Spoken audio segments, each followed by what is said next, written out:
তাহাজ্জুদের সময় একটি মাত্র সূরা আপনি পাঠ করুন, টাকা পয়সা শুধু আসতেই থাকবে। টাকা জীবনে আর কখনো শেষ হবে না যদি তাহাজ্জুদের সময় সেই সূরাটি আপনি পাঠ করতে পারেন। প্রিয় ভাই বোনেরা, সেই সূরাটি কেমন করে পাঠ করবেন বলে দিচ্ছি। রাত্র যখন গভীর হয়ে যাবে, 3টা 3:30 বেজে যাবে, আপনি ঘুম থেকে জাগ্রত হয়ে তারপরে উত্তম রূপে ফ্রেশ হয়ে পবিত্রতা অর্জন করে আপনি নামাজের মুসাল্লা দাঁড়িয়ে যাবেন তাহাজ্জুদ নামাজ পড়ার জন্য। তাহাজ্জুদ নামাজ আদায় করবেন। এখন বলতে পারেন, হুজুর তাহাজ্জুদ নামাজ কেমন করে আদায় করে? আপনি নামাজের মুসাল্লায় দাঁড়িয়ে নিয়ত করবেন সর্বপ্রথম, হে আল্লাহ, আপনার সন্তুষ্টির উদ্দেশ্যে 2 রাকাত তাহাজ্জুদের নফল নামাজ আদায় করতেছি, আপনি আমার এই নামাজকে কবুল করুন। এভাবে বলে 2 রাকাত নামাজ আদায় করবেন। আপনি সর্বনিম্ন 4 রাকাত আদায় করবেন। উপরে যত রাকাত পারেন, 6 রাকাত, 8 রাকাত, 10 রাকাত, 12 রাকাত, যত রাকাত পারেন তত রাকাত আপনি আদায় করুন, কোনো সমস্যা নেই।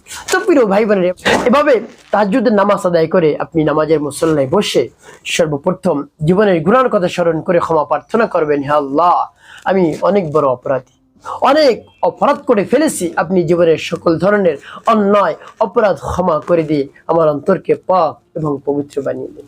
এভাবে বলে তারপরে আপনি সেই আমলটি করবেন। তো প্রিয় ভাই বোনেরা, এভাবে বলবেন 3 বার, তারপরে 3 বার দুরূদ শরীফ সাল্লাল্লাহু আলাইহি ওয়াসাল্লাম সাল্লাল্লাহু আলাইহি ওয়াসাল্লাম সাল্লাল্লাহু আলাইহি ওয়াসাল্লাম। প্রিয় ভাই বোনেরা, গভীর রজনীতে যদি এই দোয়াটি পাঠ করতে পারেন, এই সূরাটি পাঠ করতে পারেন, তাহলেই কাজ হয়ে যাবে ইনশাআল্লাহ।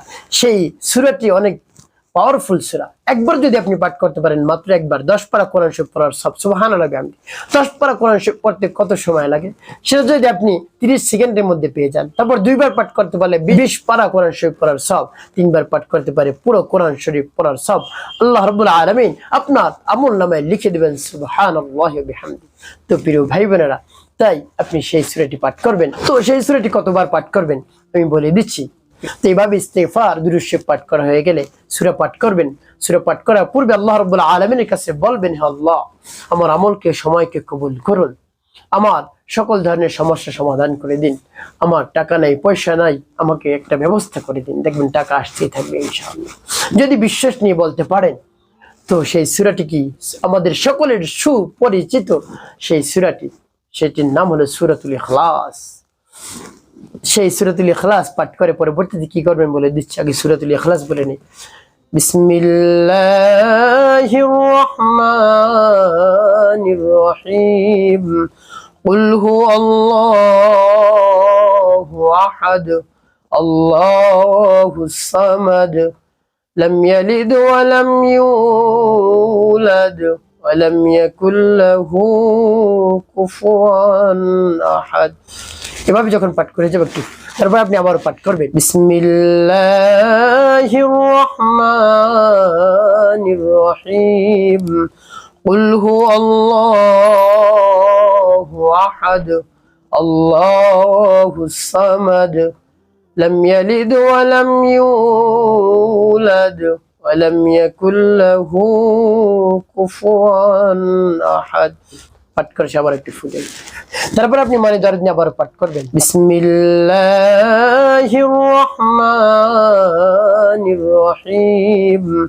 কুল হুয়াল্লাহু আহাদ, আল্লাহুস সামাদ, লাম ইয়ালিদ ওয়া লাম ইউলাদ ওয়া লাম ইয়াকুল লাহু কুফুয়ান আহাদ। পাঠ করে সবাই। প্রিয় ভাইরা, কতবার পাঠ করবেন? এভাবে গুনে গুনে 41 বার আপনি সূরাতুল ইখলাস পাঠ করবেন, বেশি সময় লাগবে না। যখন পাঠ করা শেষ হয়ে যাবে, শেষে 7 বার দুরূদ ইব্রাহিম পাঠ করবেন গুনে গুনে। আল্লাহুম্মা সাল্লি আলা মুহাম্মাদিন ওয়া আলা আলি মুহাম্মাদ কামা সাল্লাইতা আলা ইব্রাহিম ওয়া আলা আলি ইব্রাহিম ইন্নাকা হামিদুম মাজিদ। আল্লাহুম্মা বারিক আলা মুহাম্মাদিন ওয়া আলা আলি মুহাম্মাদ কামা বারাকতা আলা ইব্রাহিম ওয়া আলা আলি ইব্রাহিম ইন্নাকা হামিদুম মাজিদ। আল্লাহুম্মা সাল্লি আলা মুহাম্মাদিন ওয়া আলা আলি মুহাম্মাদ কামা সাল্লাইতা আলা ইব্রাহিম ওয়া আলা আলি ইব্রাহিম ইন্নাকা হামিদুম মাজিদ।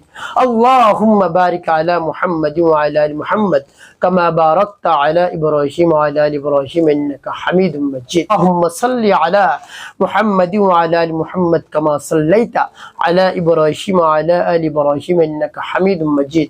اللهم بارك على محمد وعلى آل محمد كما باركت على إبراهيم وعلى آل إبراهيم إنك حميد مجيد.